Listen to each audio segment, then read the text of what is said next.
Hola, buenas tardes. Mi nombre es Tony Delgadillo y el día de hoy elegí hablar sobre el economista David Ricardo.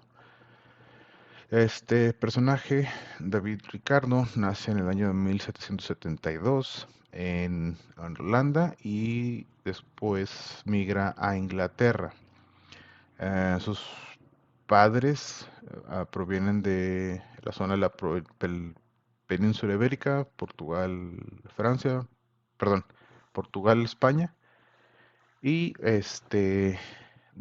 con una religión judía sefardí, la cual esta religión tiene cierta influencia hispánica, ya que están influenciados o tuvo cierta influencia por la corona de Castilla y Aragón en aquel tiempo. Entonces, esta religión, este, aparte del judaísmo, pues tiene cierta esa influencia ahí del, en la península ibérica, ¿no? Entonces, hablando de su parte académica, él deja la escuela a temprana edad y él se incursiona a los 14 años a trabajar con su padre este, como corredor de bolsa. Su papá era corredor de bolsa, entonces deja la escuela, como le comenté, y por iniciativa propia él empieza a tener estudios en economía, ¿no? Él se influencia también un poco por estudios y artículos de Adam Smith, entonces sus creencias o su filosofía es influida un poco por Adam Smith. Él a los 21 años se casa, tiene un rompimiento con su familia porque su esposa tiene otro influencia religiosa, entonces se separa de su familia y pues debido a sus conocimientos, pues él tiene, a su corta edad tiene una gran fortuna. Am, Al día de hoy, es considerado como uno de los principales o célebres economistas del siglo XIX y, como comento, al día de hoy él forma parte de la corriente de economistas clásicas, en lo cual al día de hoy es uno de los mayores íconos también, ¿no? Am, Como comentaba, que él deja su carrera o deja la escuela y se incursiona en la economía, ya que con sus amigos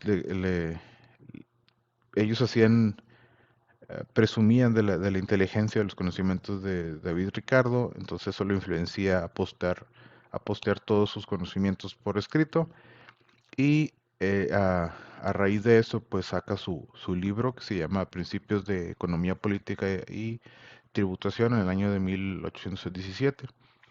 Es una obra breve que contiene la formulación más sistemática y coherente del pensamiento económico clásico de aquel tiempo, ¿no? Entonces, en aquel año, en 1817, en sí, el libro habla de ciertas cosas. Concluye que eh, el alquiler de la tierra crece a medida que la población aumenta. Obviamente, si sabemos que hay más población, hay más demanda. Si hay más demanda, los costos suben, ¿no? Entonces, también se presenta presenta la teoría comparativa, que la teoría comparativa hace énfasis en el tratado, el comercio internacional o en el libro comercio entre los diferentes países, ¿no? Entonces, sí tiene varios puntos en su libro.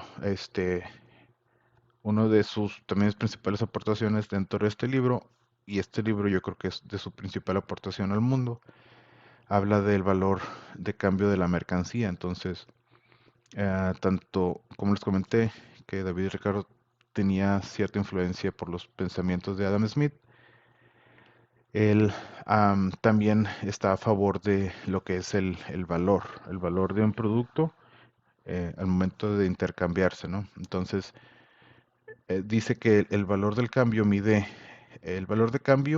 la capacidad de compra de un determinado producto, teniendo en cuenta la equivalencia o proporción de otro bien o servicio a intercambiar para su adquisición. Esto quiere decir que el valor de un producto se le asigna dependiendo del tiempo o el trabajo que se le asignó a ese producto contra el otro producto. Entonces, pongo un ejemplo muy sencillo. A lo mejor, si yo quiero cambiar limones por maíz, entonces a lo mejor el limón, pues a lo mejor planto un árbol de limón, ese árbol de limón me va a dar más limones, pero sin embargo, al cosechar maíz, probablemente la persona que hace esto, pues tiene que preparar la tierra, hacer surcos, plantar semilla. Las semillas, entonces, de un solo árbol no obtienes muchos maíz o mucho maíz, entonces, en este caso, a lo mejor cambiar 100 limones equivale a, no sé, a dar 100 mazorcas. Entonces ahí es donde la diferencia del valor, ¿no?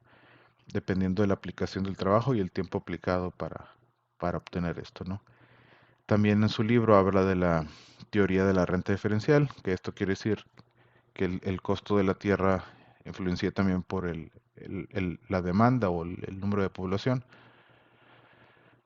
Entonces, a lo mejor las tierras en aquel entonces tenían cierto nivel, cierto valor porque eran fértiles y a lo mejor había demanda para estas, pero cuando las tierras no eran tan fértiles, pues su renta era menor, ya que la persona que rentaba estas tierras pues tenía que hacer otro tipo de actividades para poder hacerlas fértiles. Entonces las personas no estaban dispuestas a pagar el mismo valor de una tierra fértil a una tierra infértil, ¿no?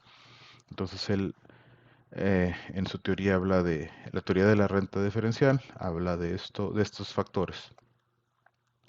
Y finalmente, una de las teorías es sobre la teoría de la ventaja comparativa, en la cual dice que ah, él argumenta que que cada país debe tener la necesidad de especializarse en algo, en productos, bienes o servicios en los cuales ellos tienen mayor ventaja a otros.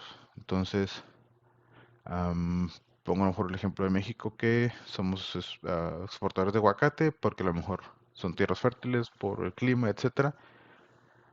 Y a lo mejor por el punto geográfico que se puede mover para muchos países aquí en México. Y a lo mejor pues nosotros nos especializamos en eso y que otros países no. A lo mejor la India, que ellos se dedicaron a la tecnología en cuestiones de ayuda tecnológica, o sea, los famosos de IT y esos. Entonces ellos se especializaron en eso, ¿no? Entonces habla de que debido a esta teoría, a la teoría de la ventaja comparativa, pues cada país se debe especializar en eso, en un solo producto y esto ayuda al libre comercio, ¿no? A que yo pueda comerciar mis productos con otros países y otros países con nuestro país. Entonces eso ayuda a muchas otras cosas, al comercio, ¿no?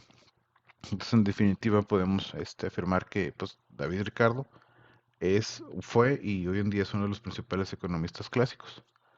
Debido a esto, pues él ocupa grandes cargos políticos y pues ayuda en aquel entonces Inglaterra también a tener un nivel am, de económico grande, ¿no? Entonces, en resumen, habla de tres teorías: la teoría del valor, la teoría de la renta y